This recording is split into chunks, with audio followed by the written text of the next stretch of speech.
पुढील 4 दिवस पुण्यामध्ये पावसाचा अंदाज वर्तवण्यात आलाय। शहराच्या काही भागात आकाश अंशतः ढगाळ राहून हलक्या स्वरूपाचा पाऊस पडण्याची शक्यता आहे। शहरामध्ये गेल्या 2 दिवसांपासून विश्रांती घेतलेल्या पावसाने काल पुन्हा हजेरी लावली आहे। सततच्या पावसामुळे टेमघर धरण साठ्यामध्ये किंचित वाढ झाली आहे।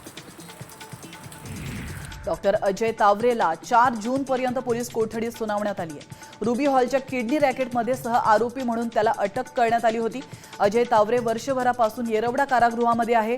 त्याचप्रमाणे पुणे पोर्श अपघात प्रकरणामध्ये त्याला अटक देखील झाली आहे।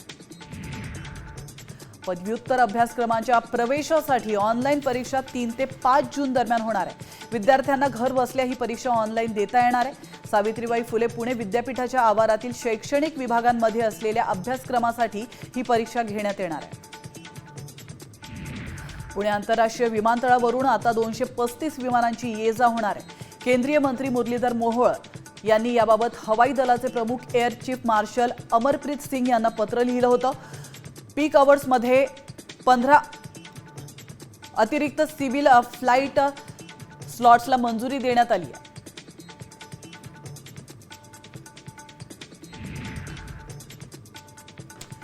पुण्यामध्ये दारूच्या नशेमध्ये चालकानं गाडी थेट बस स्टॉपवर चढवली आहे। सुदैवाने या अपघातामध्ये कुणीही जखमी झालेलं नाही।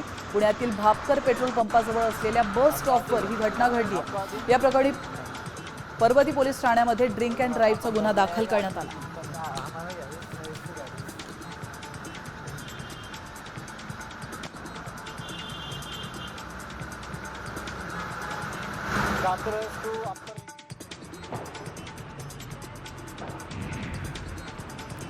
आणि आता पाहूयात नाशिकातील टॉप 5 न्यूज।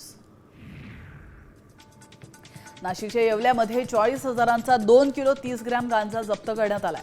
या प्रकरणी ईश्वर परदेशी या तरुणाला अटक करण्यात आली आहे। स्थानिक गुन्हे शाखेने गुप्त माहितीच्या आधारे ही कारवाई केली आहे।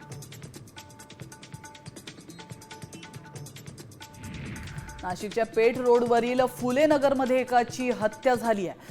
संजय तुळशीराम मासे असं या मृताचं नाव आहे।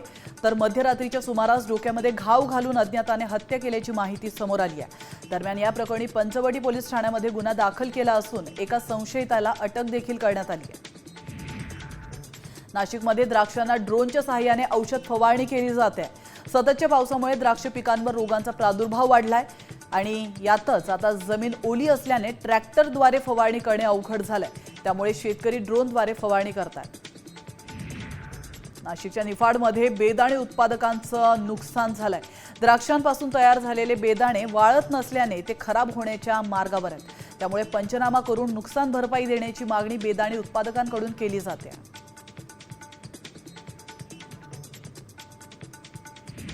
नाशिकमध्ये पावसामुळे कांदा पिकाला फटका बसलाय। कांद्याचं 20% नुकसान झालंय। शेतकऱ्यांनी गरजेनुसार टप्प्याटप्प्याने कांदा विक्री करावा। एकदम कांदा बाजारामध्ये आणू नये जेणेकरून कांद्याचे बाजारभाव कोसळणार नाहीत असं आवाहन करण्यात आलंय। नाशिक जिल्ह्यातील दिंडोरीमध्ये 2 दिवसांपूर्वी 4 वर्षीय मुलावर बिबट्याने हल्ला केलाय। यात त्याचा जागीच मृत्यू झाला होता। दरम्यान बिबट्या जेरबंद झाल्याने नागरिकांनी सुटकेचा निश्वास सोडलाय। तरीही परिसरामध्ये आणखी बिबटे असून त्यांना तात्काळ जेरबंद करण्याची मागणी नागरिक करतात।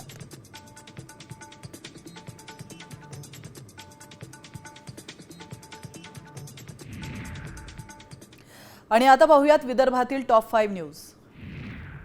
विदर्भाची प्रति पंढरपूर म्हणून ओळख असलेल्या संत श्री गजानन महाराजांच्या पालखी अकोल्यामध्ये दाखल झाली आहे। पारस या ठिकाणी पालखीचा रात्रीचा मुक्काम असणार आहे। तर 3 जून रोजी पारस येथून गायगाव या ठिकाणी तर रात्री भौरद या ठिकाणी पालखीचा मुक्काम असेल।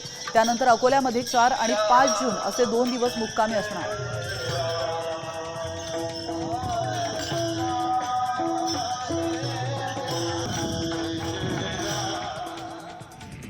वाशिमच्या पांगरीमध्ये नवख्या व्यक्तीने ट्रॅक्टर चालू केले आणि ब्रेकऐवजी ॲक्सेलरेटर दाबल्यामुळे ट्रॅक्टर विहिरीमध्ये कोसळलाय। तर सुदैवाने चालकाने प्रसंगावधान राखून उडी मारली आहे, त्यामुळे त्याचा जीव वाचलाय। या घटनेमध्ये कोणतीही जीवितहानी झाली नाही, मात्र ट्रॅक्टरचं मोठ्या प्रमाणात नुकसान झालंय। शेत शिवारामध्ये मशागतीच्या कामासाठी ट्रॅक्टर आणलं होतं। चंद्रपुरातील बालाजी हॉस्पिटलमध्ये तोडफोडीची घटना घडली आहे। राष्ट्रवादी काँग्रेसचे माजी शहराध्यक्ष प्रदीप रत्न पारखी यांच्या मृत्यूनंतर संतप्त कुटुंबियांनी हॉस्पिटलमध्ये तोडफोड केली आहे। या प्रकरणी पोलिसांमध्ये तक्रार दाखल करण्यात आली आहे। डॉक्टरांवर हलगर्जीपणाचा आरोप कुटुंबियांनी केला।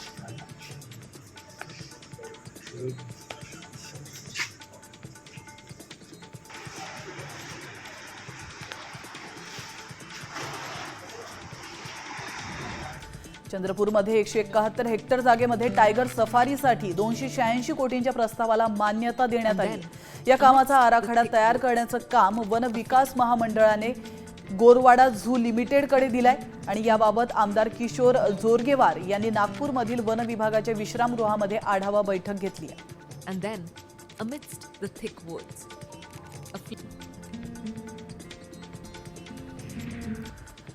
अमरावतीमध्ये महावितरणतर्फे मान्सून पूर्व कामे करण्यात आली आहेत। यावेळी झाडाच्या फांद्या तोडण्यात आल्या, मात्र 8 ते 10 दिवसांपासून त्या तशाच पडून आहेत। त्यामुळे वाहन चालक आणि पादचाऱ्यांना अडचणींचा सामना करावा लागतोय।